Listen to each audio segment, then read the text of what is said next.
Bonjour à tous et à toutes. Aujourd'hui, cette petite vidéo pour pouvoir donc décrypter la situation post-attentat à Paris et dans le reste de l'Europe. Donc, pour résumer, nous allons donc voir ce qui nous attend en fait, car beaucoup de Français s'inquiètent, beaucoup de Français ont peur et beaucoup de Français sont tentés par le piège de l'amalgame. Donc, on nous a dit que c'était l'état de guerre, l'état d'urgence en France. Nous avons déjà connu ça précédemment en janvier avec l'affaire du Charlie Hebdo. Pendant plusieurs semaines, on avait des sirènes en continu, une couverture médiatique incessante par les chaînes BFM TV ou iTélé, qui nous mettait en boucle la menace d'un islam radical. Et donc nous avons une sorte de répétition de cela, mais je crois que cela a été accentué encore plus fort. Nous allons avoir une intensification de la campagne médiatique tous les jours, qui n'est clairement qu'une campagne de propagande qui vise à ce que les gens aient peur des musulmans en France et que ça mène à une guerre civile. Il nous faut être clair sur les origines de la guerre contre le terrorisme. La guerre contre le terrorisme est, je cite, orchestrée depuis l'étranger. Ce sont les mots que François Hollande a utilisé pour décrire cette attaque. Ceci étant dit, les attaques qui détruisent continuellement la Syrie depuis maintenant depuis 2011, qui massacrent sa population, ont également été orchestrées depuis l'étranger. Elles ont été orchestrées par l'OTAN, qui perpétue des attaques contre les populations civiles syriennes depuis 4 ans maintenant, plus de 150 000 morts. Et c'est une campagne terroriste qui est également orchestrée depuis l'étranger. Les gens en Europe doivent comprendre qu'il y a une guerre qui devient mondiale et qui dirigeait contre les pauvres populations civiles. Plus précisément, il s'agit d'une forme de néo-impérialisme ou de néocolonialisme qui a pour but de diviser pour mieux régner contre les populations d'Europe, du Proche-Orient, d'Afrique, en fait du monde entier en réalité. Et ça, c'est pour les faire se soumettre à un ordre mondial qui ne sert pas les intérêts de la majorité des gens sur cette planète, sinon ça se saurait, qui a pour but de servir les intérêts d'une poignée de gouvernements de l'élite, qui font partie entre autres du groupe Bilderberg, une toute petite classe de gouvernants, mais particulièrement tyrannique.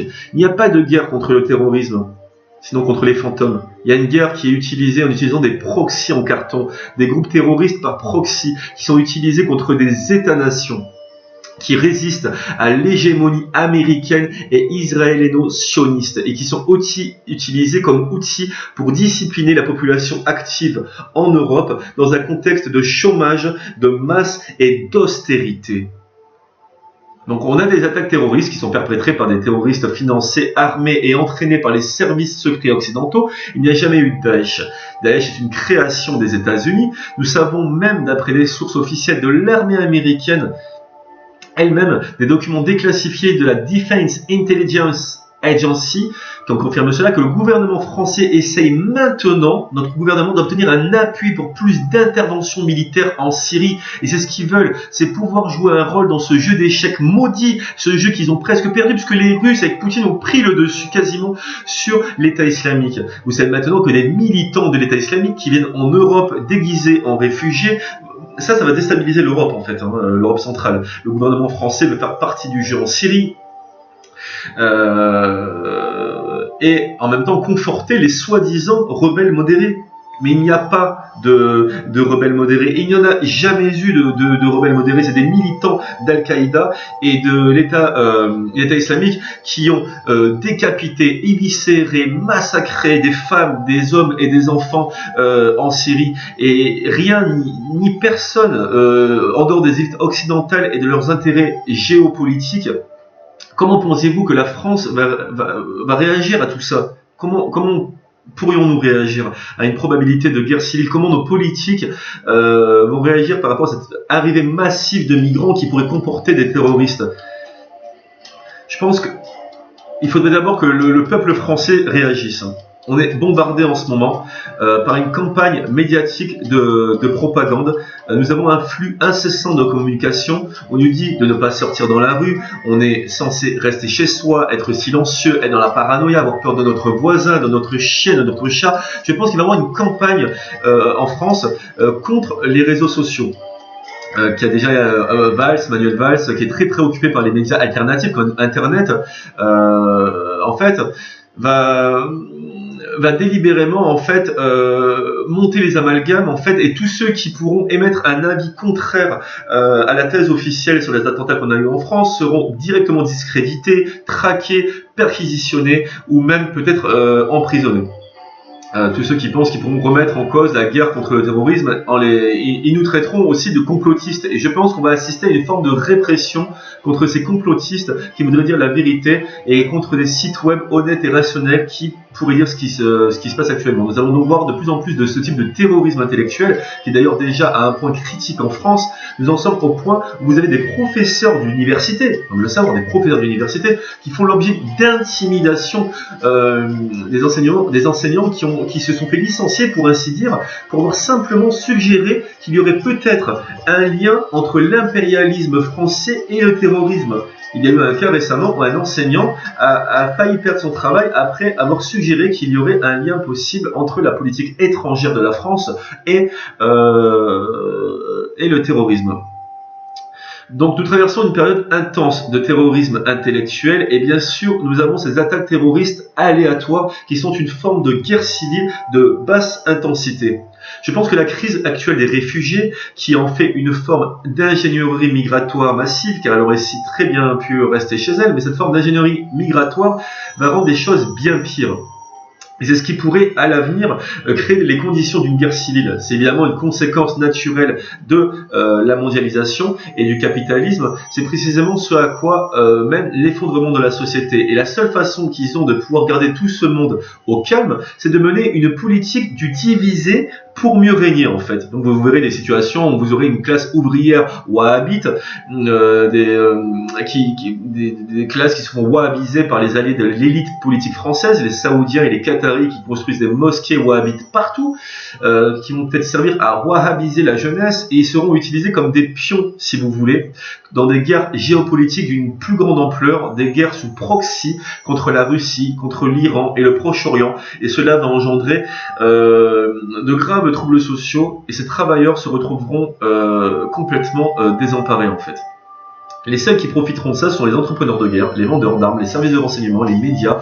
Donc de quelque façon qui ce soit, bon bref, je ne sais pas qui exactement a commis ces attaques contre Paris, mais les personnes qui sont véritablement responsables, directement ou indirectement, ce sont les membres du gouvernement français, car ils sont complices du terrorisme au Proche-Orient et à travers toute l'Afrique. Il faut qu'on comprenne ça. Si on ne comprend pas, cela va continuer et s'empirer jusqu'à une guerre civile sans nom. On se retrouvera alors dans une loi martiale militaire. On a vraiment besoin d'analyser et de comprendre cela. Et il faut aussi comprendre la situation des réfugiés en France, en fait, qu'avec le rapport entre les migrants qui viennent en masse en France et donc les politiques. Je pense qu'il y a suffisamment d'éléments, franchement, pour affirmer qu'il y a une crise migratoire en pleine évolution, avec différentes vagues qui viennent aussi bien de Libye, de Syrie, qui traversent les Balkans. Mais cette crise des réfugiés, comme on l'appelle, en fait, est ce que j'appelle une crise migratoire coercitive. Réellement, c'est un terme utilisé par Kelly Greenhill, qui a écrit un livre très intéressant sur ce sujet, où elle montre que les migrations peuvent être utilisées en fait par un État comme un outil pour en déstabiliser un autre. En l'occurrence, elles sont clairement utilisées par les États-Unis et la Turquie pour déstabiliser la région des Balkans qui correspond à la Hongrie, mais aussi à l'Allemagne en fait. Et les raisons géostratégiques de cela remontent à la géopolitique classique et à la théorie d'Alford Mackinder sur la division de l'île mondiale, c'est-à-dire la division de la péninsule eurasienne depuis la mer Baltique jusqu'à la mer Noire. Vous créez ainsi un intermarium, un autre mer, qui va empêcher tout contact entre l'Allemagne et la Russie, toute possibilité de renfort, et c'est pourquoi l'Allemagne est aussi débordée par ces gens, par ces migrants qui sont eux-mêmes victimes de la mondialisation, mais pas que.